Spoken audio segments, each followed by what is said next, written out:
शहीदों की शहादत हुई, इसका हमने बदला लिया है।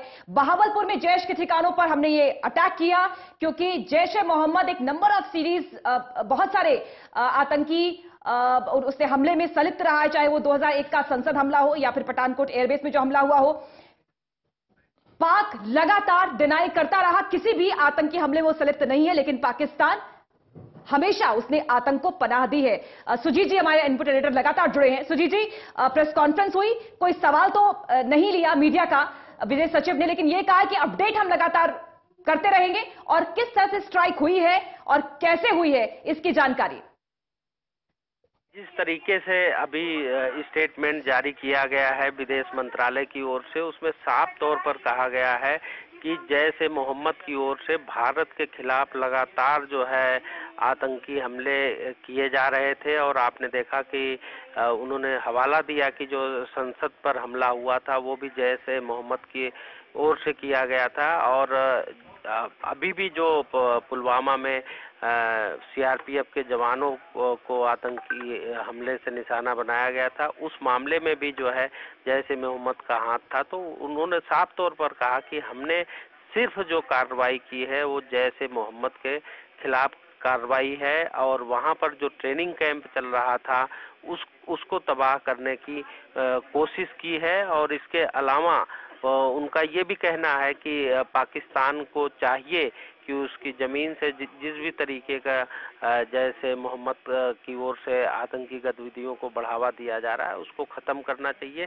तो अब देखना होगा कि पाकिस्तान की ओर से इस मामले में क्या जवाब आता है, पाकिस्तान अपनी सफाई में क्या कहता है। लेकिन भारत की ओर से जो पुलवामा आतंकी हमले का जवाब दिया गया है जैश ए मोहम्मद को, वो जो है एक बड़ी कार्रवाई है। और आपने देखा होगा कि जिस समय हमला हुआ था उसके बाद से भारत का हर नागरिक, चाहे वो बच्चा छोटा सा बच्चा ही क्यों न हो, सब में इस बात को लेकर रोष था कि जो है जिस तरीके से कायराना हमला किया गया आतंकियों की ओर से और पाक प्रायोजित आतंकवाद जिस तरीके से चल रहा है भारत के खिलाफ, उसको लेकर जन जन में गुस्सा था। और उस आक्रोश का आज वायुसेना ने बदला लिया है। और वायुसेना के जिस तरीके से विमानों ने वहां पर बम बरसाया है, उससे जो है अब एक सबक जरूर मिलेगा पाकिस्तान को भी। और जो उसके जमीन पर जो आतंकी कैंप चल रहे हैं जिसको भारत के खिलाफ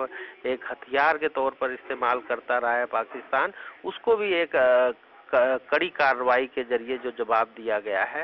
अब देखना होगा कि पाकिस्तान इस कार्रवाई के बाद क्या सबक लेता है। क्या जो लगातार उसके हुक्मरान ये बताने की कोशिश कर रहे हैं कि वो अब अपनी जमीन पर आतंकवाद को नहीं पनपने देना चाहते हैं, एक तरीके का पाकिस्तान में बहुत सारे लोगों की जानें आतंकवाद में गई, अब वो नए तरीके की सियासत शुरू कर रहे हैं। तो देखना होगा कि वो उस जो बात कह रहे हैं उस पर अमल भी कर रहे हैं या सिर्फ अंतर्राष्ट्रीय समुदाय में अपनी फेस सेविंग के तौर पर इस तरह के शब्दों का इस्तेमाल कर रहे हैं। उनके लिए ये सिर्फ एक फेस सेविंग के लिए शब्द हैं या फिर वो वाकई जिस तरीके से भारत ने आज कार्रवाई की है जैसे मोहम्मद के खिलाफ, क्या वो भी अपनी जमीन पर जो ट्रेनिंग कैंप चल रहे हैं उसको तबाह करने के लिए कोई कदम उठाते हैं या फिर नहीं। बिल्कुल साफ तौर पर देखा जाए सुजीत जी, तो जिस तरह से यूएन को चिट्ठी लिखते हैं प्रधानमंत्री इमरान खान और उसके बाद ये कहते हैं कि जो है हम नहीं चाहते, पाकिस्तान को आप समझाइए, भारत को आप समझाइए कि जिस तरह से भारत में मीडिया दिखा रहा है, सब दिखा रहा है, वो बातें करते हैं, तो साफ तौर पर उनकी बौखलाहट तो दिखती है। लेकिन ये वही हाल है कि सब कुछ पता होके भी वो अनजान बन रहे हैं।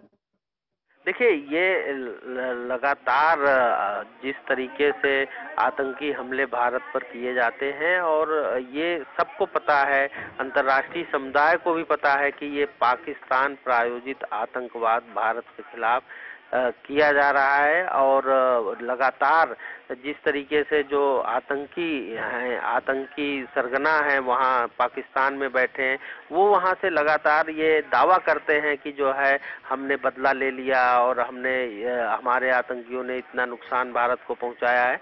तो वो जो उनका दावा होता है वो पाकिस्तान में बैठकर ही दावा करते हैं। और उनका ये भी रहता है कि जैश ए मोहम्मद ने इस हमले की जिम्मेदारी भी ले ली। फिर ऐसी जब जिम्मेदारी वो पाकिस्तान में बैठकर ले रहे हैं तो पाकिस्तान उससे कैसे मुकर सकता है कि उसकी जमीन पर से ये आतंकी गतिविधियां नहीं चल रही हैं।